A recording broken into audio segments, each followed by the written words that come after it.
잠이 들 때까지 한 번 더 울리지 않는 핸드폰을 들고 요즘 따라 내 거는 내 거 아닌 내 거 같은 너. Assalamualaikum warahmatullahi wabarakatuh. Kami dari kelompok 12 ingin menjelaskan tentang tema pengelolaan sumber daya alam dan lingkungan hidup. Mata kuliah ilmu pengalaman dasar dosen Sekolah Bumi Mahasiswa SNMM.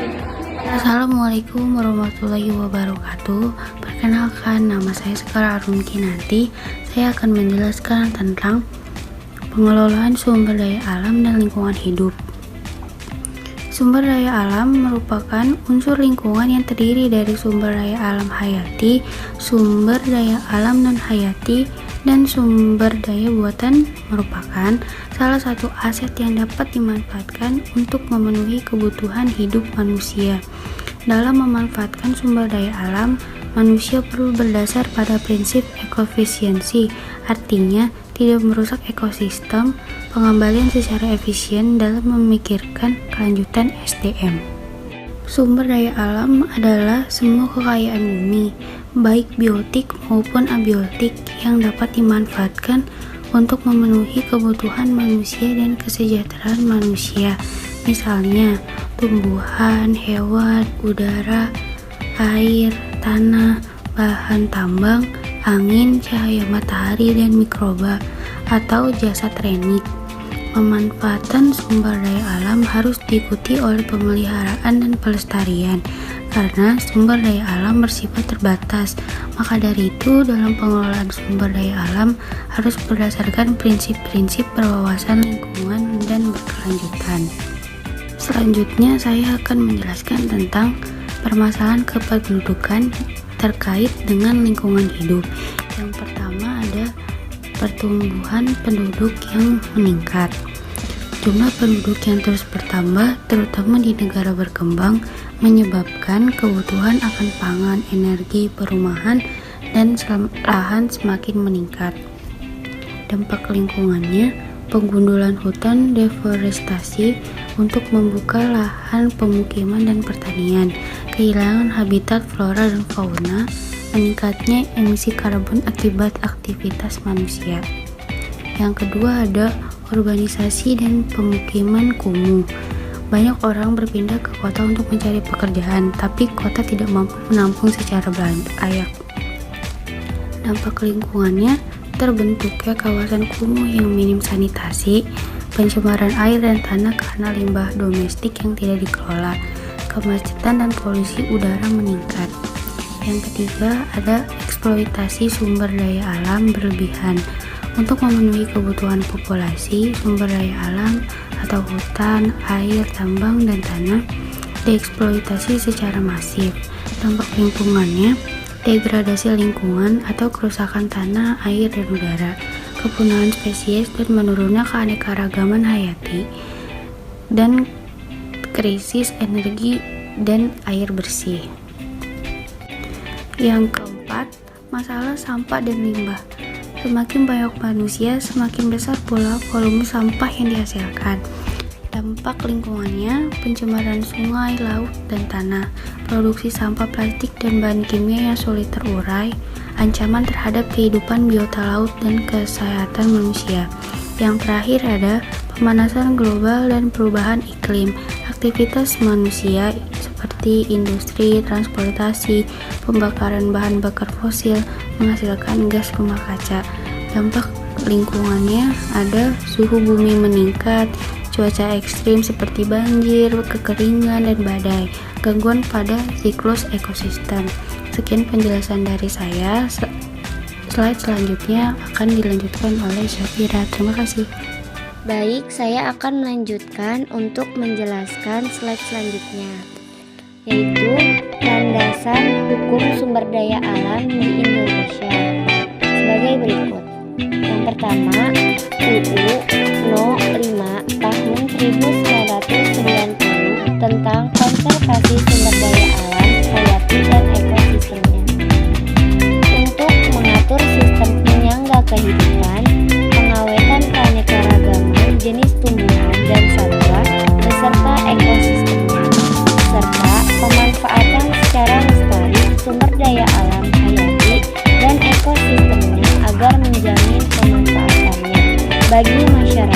dan peningkatan mutu kehidupan manusia. Kedua, UU Nomor 41 Tahun 1999 tentang produk anak.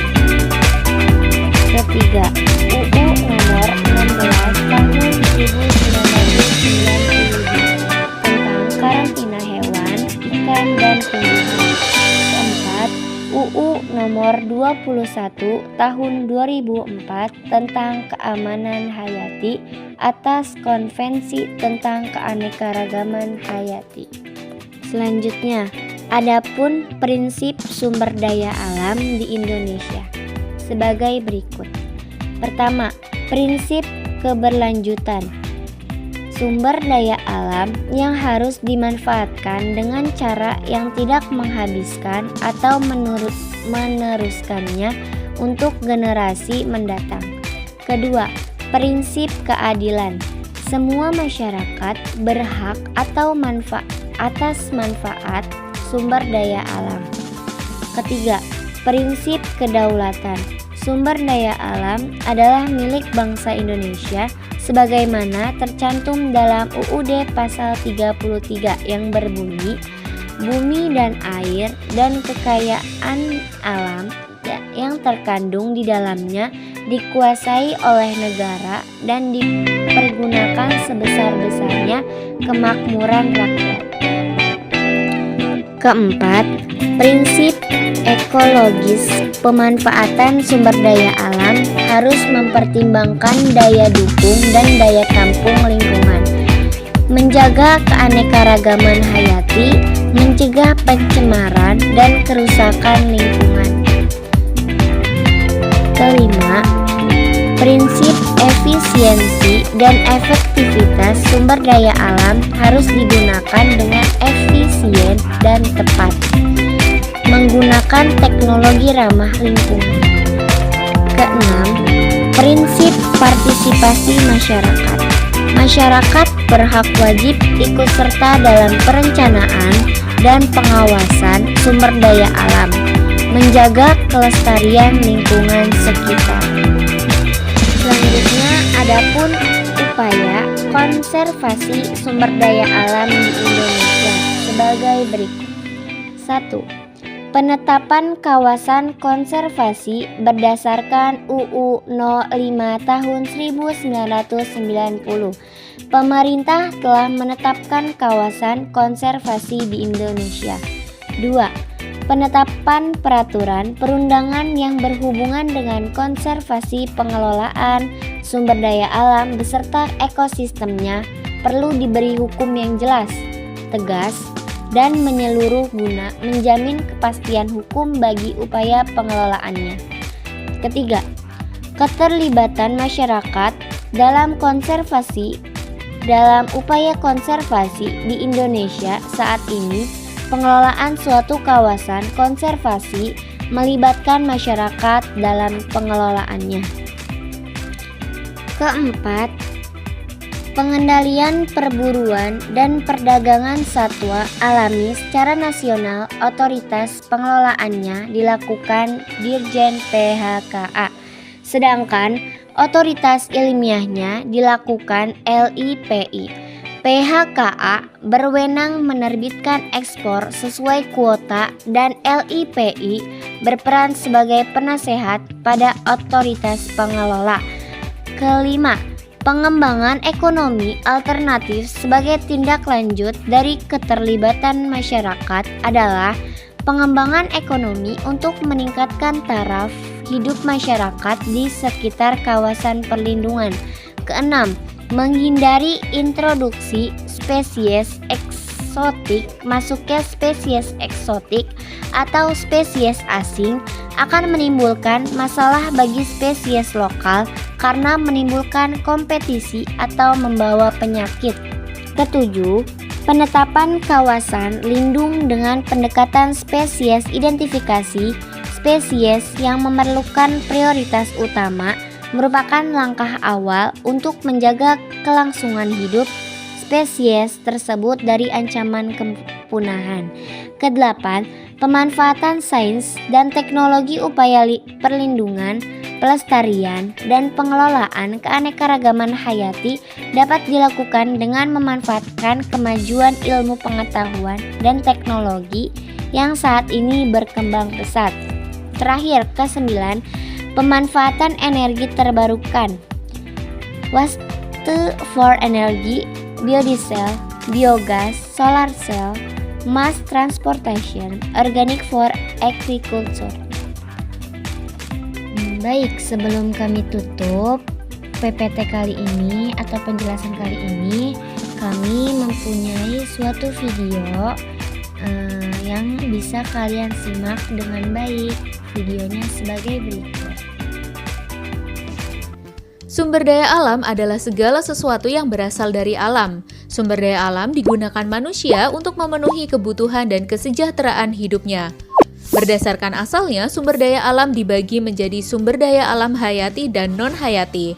Sumber daya alam hayati berasal dari makhluk hidup, misalnya hewan dan tumbuhan. Minyak bumi, batu bara, dan gas alam termasuk sumber daya alam hayati karena berasal dari sisa-sisa makhluk hidup. Sebaliknya, sumber daya alam non-hayati bukan berasal dari makhluk hidup, misalnya cahaya matahari, udara, air, dan tanah. Berdasarkan ketersediaannya di alam, sumber daya alam dibagi menjadi sumber daya alam yang dapat diperbarui dan tidak dapat diperbarui. Sumber daya alam yang dapat diperbarui akan ada terus-menerus seperti cahaya matahari, tanah, air, dan udara, atau sumber daya yang bisa dikelola agar jumlahnya makin banyak seperti hewan dan tumbuhan. Sebaliknya, sumber daya alam yang tidak dapat diperbarui jumlahnya terbatas dan akan habis jika dipakai terus-menerus. Contohnya, minyak bumi, batu bara, gas alam, dan bahan tambang. Sumber daya alam dapat dimanfaatkan untuk banyak kebutuhan kita loh. Bagian tumbuhan dan hewan dapat diolah sebagai bahan makanan, misalnya beras, daging, telur, ikan, kacang-kacangan, sayur, atau buah. Selain sebagai makanan, bagian tumbuhan dan hewan juga dapat diolah sebagai kain. Contohnya, kapas untuk kain katun, bulu domba untuk wol, kepompong ulat sutra untuk kain sutra, dan kulit sapi untuk jaket kulit. Beberapa jenis tumbuhan dapat dibuat sebagai jamu seperti jahe, kunyit, dan temulawak, atau tanaman lidah buaya untuk perawatan rambut dan kulit. Berbagai peralatan rumah tangga seperti meja atau lemari dapat dibuat dari bahan kayu dan plastik. Plastik merupakan hasil dari pengolahan minyak bumi. Alat masak dibuat dari aluminium yang tahan karat dan dapat menghantarkan panas. Sumber daya seperti tanah liat dan bebatuan diolah menjadi semen, genting, dan batu bata. Bahan tambang seperti besi digunakan sebagai rangka utama bangunan. Aluminium dan kayu digunakan sebagai kusen dan kerangka atap. Keindahan pegunungan, sungai, atau lautan dapat dimanfaatkan sebagai tempat wisata. Sumber daya alam juga digunakan sebagai sumber energi, terutama energi pembangkit listrik dan bahan bakar. Cahaya matahari, angin, dan air menjadi energi alternatif pembangkit listrik, sedangkan batu bara masih menjadi sumber energi utama karena murah. Minyak bumi dapat diolah menjadi bensin, solar, dan aftur. Beberapa jenis tumbuhan juga dapat diolah menjadi bioetanol dan biodiesel. Sumber daya alam perlu diolah terlebih dahulu untuk menghasilkan barang yang dapat dipakai atau dikonsumsi manusia. Pengolahan sumber daya alam membutuhkan teknologi, salah satunya dalam pembuatan kertas. Kayu gelondongan dikupas kulitnya dan dipotong-potong. Potongan kayu dimasukkan ke dalam digetser menjadi pulp atau bubur kertas. Pulp dicampur dengan berbagai bahan lainnya. Campuran pulp kemudian dimasukkan ke mesin pembuat kertas untuk dibentuk menjadi lembaran. Lembaran kertas kemudian digulung dalam ukuran besar. Gulungan besar ini akan dipotong lagi dan dikemas sesuai kebutuhan.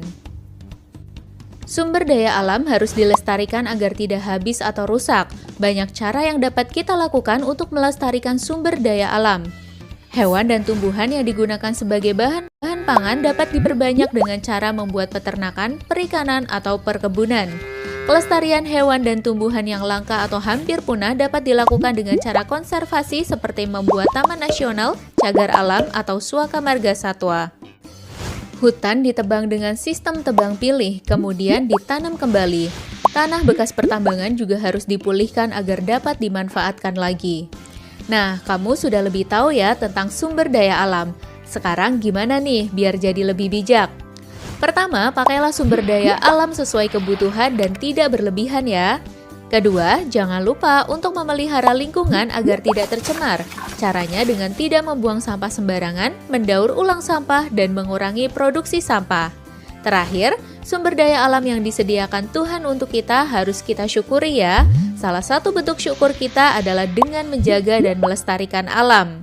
Sekian dari kelompok kami. Apabila penjelasan yang kurang, ada penjelasan yang kurang, mohon dimaafkan. Terima kasih. Wassalamualaikum warahmatullahi wabarakatuh.